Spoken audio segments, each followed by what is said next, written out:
Fala moçada, tudo bem com vocês? Professor Guilherme aqui de novo, mais uma vez, falando sobre ondulatória. E hoje, interferência de ondas bidimensionais. Assunto muito cobrado nas provas de vestibular de maneira geral. FUVEST, Enem, VUNESP, todo mundo pede isso aqui.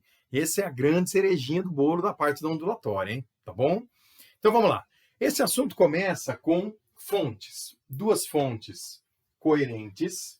O que são fontes coerentes? Eu até escrevi aqui embaixo. São fontes que possuem frequências iguais. Então, elas vibram juntas, tá? Juntas, ou seja, com a mesma frequência. E elas podem vibrar de duas maneiras. Em fase, que seria juntas. Então, vamos supor, peguei lá uma superfície da água. Você pode fazer essa experiência em casa.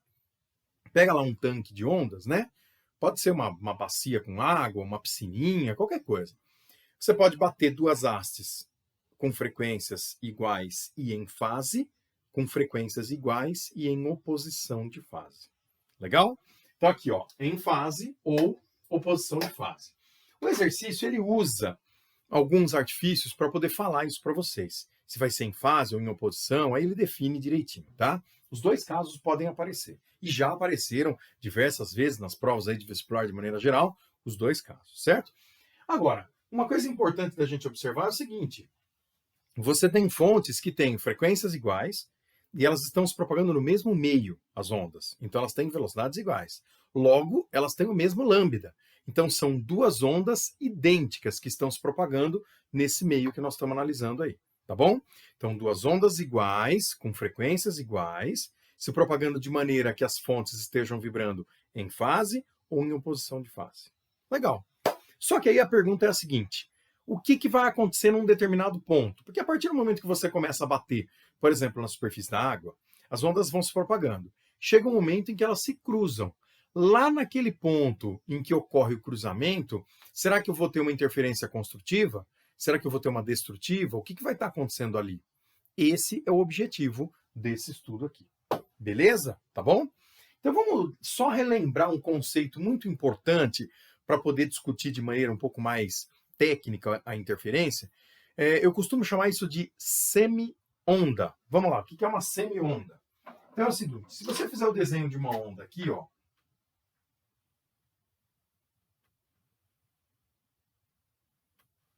mais ou menos, né? Uma ondinha lá, tá? Nós vamos puxar uma linha aqui, como se fosse o nosso nível de equilíbrio. Tá certo? Essa onda aqui ficou muito para baixo. Beleza. E aí nós vamos puxar, então, pessoal, uma distância dentro dessa onda, que seria, por exemplo, começando nesse ponto e terminando aqui, ó. Tá? Então, se eu puxar, realmente, comecei numa crista e terminei ali, ó, no vale. Certo? Essa distância, ela é equivalente a lambda sobre 2. Então, se eu for dividindo todas as distâncias dessa onda em função de lambda sobre 2, então vai acontecendo isso aqui, ó. Tá? Fui marcando distâncias aqui todas em função de lambda sobre 2. Tá bom? Todas essas distâncias aqui são iguais. Tá? Então, essas distâncias nós chamamos de semi-ondas. E por que essa semi-onda ela é importante? Porque a cada semi-onda você pega estruturas que são invertidas. Então, por exemplo, nessa primeira, eu parti de uma crista e eu encontrei um vale. Se eu partir de um vale e andar uma semi-onda, eu encontro de novo uma crista. Se eu andar mais uma semi-onda, eu encontro de novo um vale. Ou seja, então, a cada semi-onda, você pega uma estrutura invertida. Então, se eu estou numa crista, eu pego um vale, a partir do momento que eu ando uma semi-onda. Se eu pego um vale, eu ando mais uma, eu pego uma crista, e assim por diante.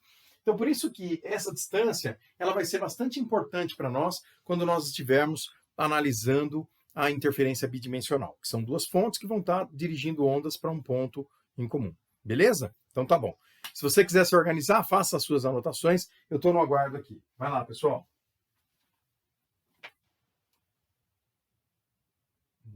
Muito bem. Então é o seguinte. Nós vamos agora para o problema propriamente dito, tá? Então, como eu falei para vocês, nós vamos supor a existência de duas fontes próximas de um ponto. Então, essa vai ser a nossa fonte 1. E vamos supor que a nossa fonte 1 esteja jogando ondas em direção a esse ponto aqui, ó. Tá joia? Nós vamos chamar aqui de ponto P. Tá legal? Então, vamos fazer uma distância específica aqui, ó. Vou aumentar um pouquinho a distância do ponto P, vou pôr ele um pouquinho mais para frente. Vamos pôr ele aqui, mais ou menos, ó. Ponto P.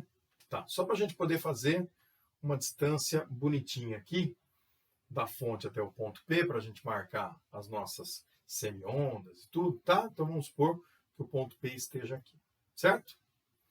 E vamos supor, então, que uma segunda fonte mais perto aqui desse ponto P,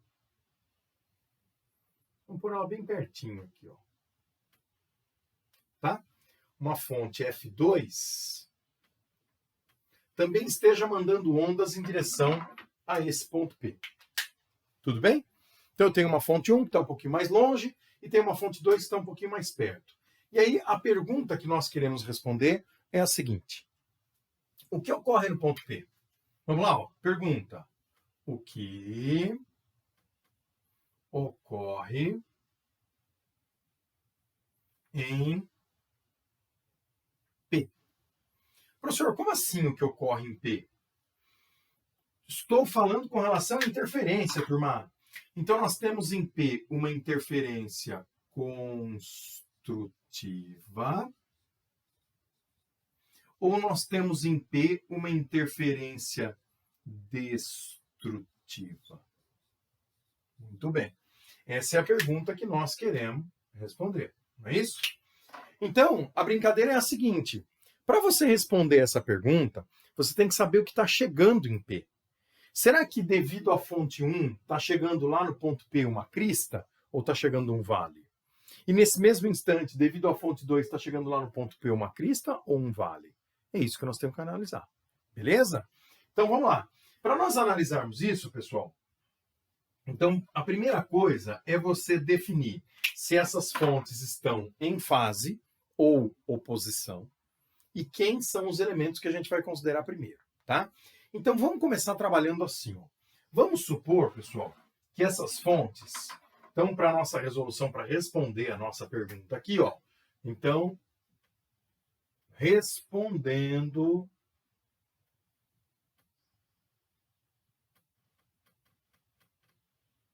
a pergunta. Vamos lá. Então, para responder essa pergunta, a primeira coisa que nós vamos fazer é, supondo que as fontes estejam em fase. Vamos pôr um pontinho aqui, ó.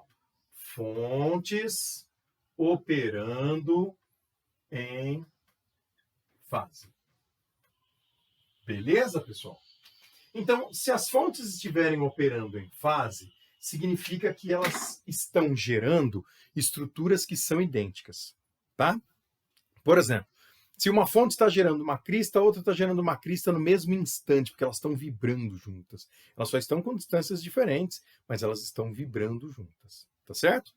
Então, para isso, nós vamos fazer uma divisão aqui, ó, de cada uma das fontes. Então, vamos supor, eu vou colocar uma medida aqui para ficar fácil, só para a gente poder entender isso, tá? Vamos supor que cada risquinho desse, ó, seja equivalente a meio comprimento de onda. Então, esse aqui seria lambda sobre 2, lambda sobre 2, lambda... Oh, meu lambda aqui ficou feio, hein? Vamos de novo. Lambda sobre 2, mais uma vez. Então, eu tenho quantos? 1, 2, 3, 4, 5, 6. Cada pedacinho desse, ó, é como se fosse lambda sobre 2, tá bom? E aqui desse lado, vamos supor que você tenha apenas 2. Tá legal?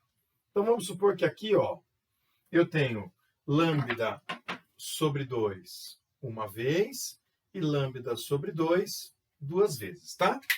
Então aqui 2 semiondas e aqui 6 semiondas.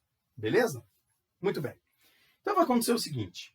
Para eu responder o que vai acontecer no ponto P, supondo que as ondas estejam operando, as fontes estejam operando em fase, vamos imaginar, tá certo?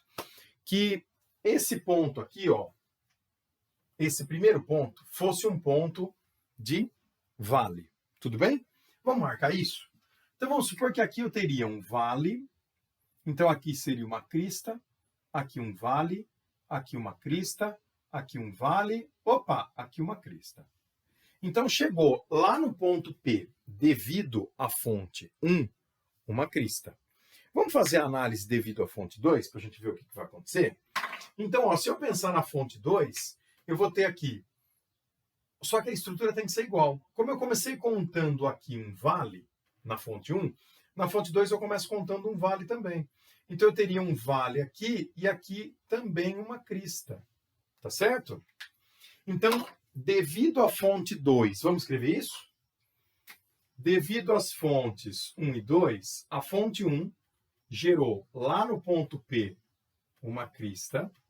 Então vamos escrever crista lá no ponto P. E a fonte 2 gerou também uma crista lá no ponto P. Ah, professor, mas só deu crista porque você começou contando com um vale nas duas. E se você tivesse começado contando com uma crista? Não tem problema. Eu ia encontrar aqui lá no ponto P, eu ia ter um vale da fonte 1 e um vale da fonte 2. E do mesmo jeito, o resultado seria crista com crista ou vale com vale. Qual dos dois processos nós temos aqui? Qual das duas interferências eu tenho? A interferência construtiva, não é isso? Então, a partir do momento que você olha para esse resultado, uma crista da fonte 1 e uma crista da fonte 2 lá no ponto P, então esse resultado indica para nós que em P está ocorrendo interferência construtiva. Beleza? Muito bem. Que daqui para frente, pessoal, nós vamos abreviar assim, ó, tá bom? Interferência construtiva. Beleza? Legal. Só que nós utilizamos um método, como poderia dizer, um método meio arcaico, um método meio trabalhoso. Nós fizemos no braço, fomos contando um por um, tá? Então o pessoal percebeu o seguinte, olha só, isso é uma coisa fácil de você observar, tá? Que quando você pega as diferenças dos caminhos, vamos observar o caminho feito pela onda emitida pela fonte 1. Então foi esse caminho aqui com 6 semiondas, né? Então se eu pegar esse caminho de 6 semiondas e esse caminho com 2 semiondas, a diferença entre os dois caminhos está dando um número par. Só que essa diferença par faz com que as estruturas que chegam no ponto P sejam estruturas sempre iguais, porque as fontes estão em fase. Não é verdade? Então o pessoal meio que padronizou isso. Ah, legal! Então eu posso fazer essa análise que nós fizemos agora de uma maneira um pouco diferente. Ou seja, eu posso analisar essa propagação das ondas e pensar de maneira mais prática, ao invés de eu ficar contando na mão, eu posso usar um método matemático para enxergar se no ponto P chegam estruturas iguais ou chegam estruturas alternadas, tá? Então é isso que eu quero mostrar para vocês agora, tá bom? Então vai lá, dá um pause no vídeo e eu vou, daqui a alguns segundos, continuar essa discussão. Vamos lá.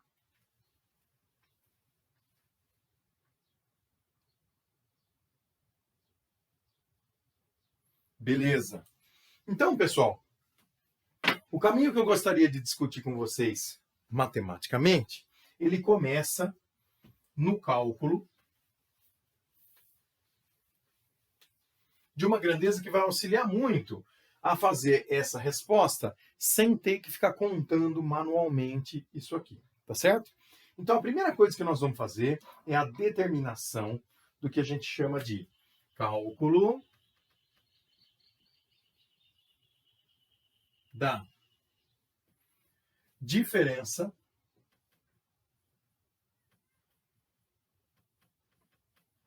de percurso. Tá joia? E esse cálculo da diferença de percurso nós vamos chamar de ΔX, tá? Então a diferença de percurso vai ser o ΔX, e esse ΔX, de maneira geral, nós vamos chamar como sendo x maior menos o x menor. Beleza? Então, ó, de maneira geral, tá? Como nós fizemos aqui. Então, o que você faria? O meu x maior, ou o meu x1, por exemplo, seria esse 6 lambda sobre 2 que eu tenho aqui, né? E o meu x menor, ou o meu x2, seria esse 2 lambda sobre 2, tá? Então, você vai fazer essa conta, observar a propagação de cada uma das ondas, fazer essa subtração, e o resultado você vai procurar expressar sempre neste formato aqui, ó. O ΔX vai ser sempre expresso no formato n lambda sobre 2. Ou seja, o resultado você vai expressar sempre como sendo um número inteiro de semiondas, tá? Por quê? Porque aí, a partir desse número inteiro, você consegue perceber o seguinte: todas as vezes que a diferença entre os caminhos for uma diferença par dessas semiondas, as estruturas que chegam naquele ponto que você deseja saber a interferência, vão ser estruturas sempre iguais, né? Então, se eu tiver uma diferença, como no nosso caso, 6 lambda sobre 2, e aqui 2 lambda sobre 2, 6 menos 2 dá 4. Então, eu tenho 4 lambda sobre 2. Olha, não interessa que a diferença é 4 lambda sobre 2. Essa diferença vai formar estruturas sempre iguais, tá? Então, a gente pensando nisso, nós vamos construir uma tabela, tá certo? Que seria o seguinte: todas as vezes que você quiser determinar o tipo de interferência que acontece em P, a primeira coisa é, faça o cálculo da diferença de percurso, né? Então, x maior menos x menor, o resultado você encaixa em n, número inteiro, lambda sobre 2, e aí nós vamos construir uma análise pensando no seguinte: todas as vezes que esse n for um número par, tá legal? Então vamos supor, você conseguiu um resultado que é um n par, igual ao nosso caso aqui. 6 menos 2 deu 4, o n é par. Professor, mas e se fosse 6 e 6? Né? Aqui 6, e vamos supor que a fonte 2 estaria lá atrás, e 6 também. Não tem problema, as estruturas seriam exatamente iguais, porque as ondas são as mesmas. Então você faria a contagem do lado de lá, igual nós fizemos aqui. Vale, crista, vale, crista, vale, crista. Você ia começar lá de cima, você ia terminar numa crista do mesmo jeito.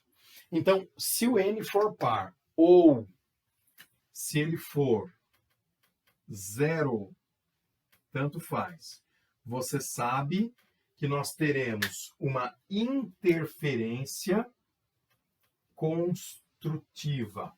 Vou abreviar aqui. Beleza? Agora, isso é válido desde o momento em que você tem fontes que estão operando em fase. Tá certo? E aí, é claro que se nós pegarmos o n sendo um número ímpar,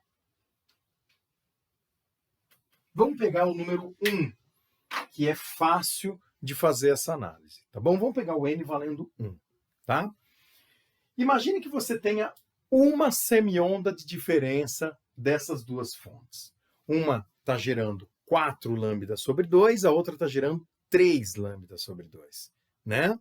Então, uma delas, se você fizer a contagem, igual nós fizemos aqui, uma delas vai estar chegando, por exemplo, com uma crista lá no ponto P, a outra vai estar chegando com um vale.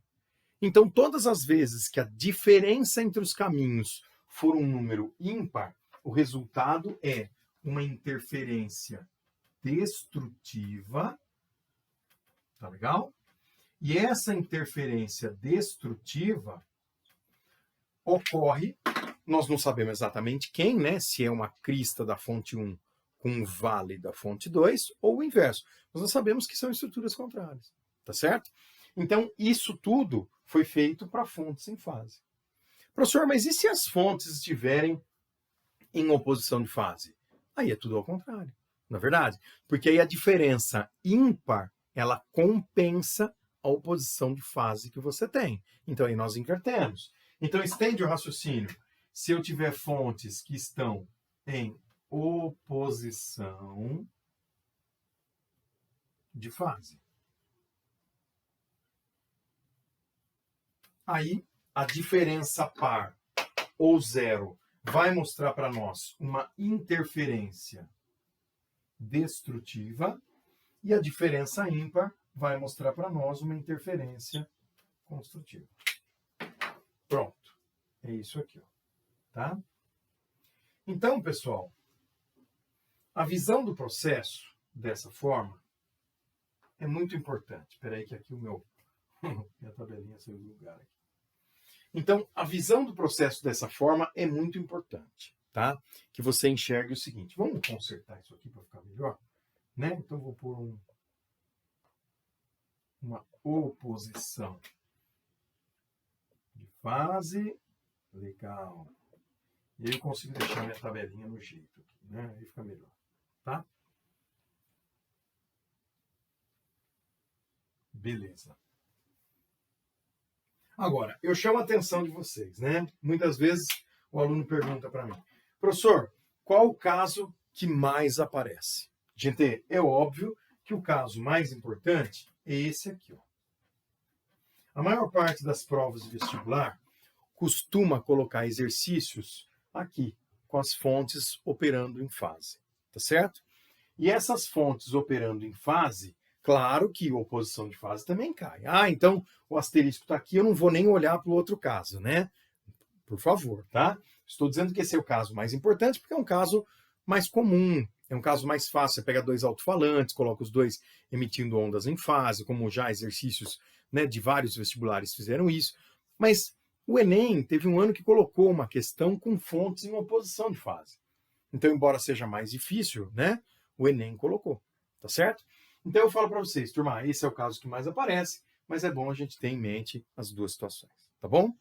Então nós vamos dar uma paradinha aqui, que nós vamos agora fazer um exercício para poder entender como é que essa parte funciona, tá? Então eu vou pegar uma questão, vou inventar aqui um exercício, passar para vocês para a gente fazer um teste, né, para entender como é que seria um cálculo aplicado desse papo aqui. Beleza? Tudo bem? Então eu vou dar um pause aqui e a gente já volta para essa segunda parte, onde eu vou colocar um exercício para a gente discutir a respeito da interferência de ondas bidimensionais. Já voltamos. Obrigado.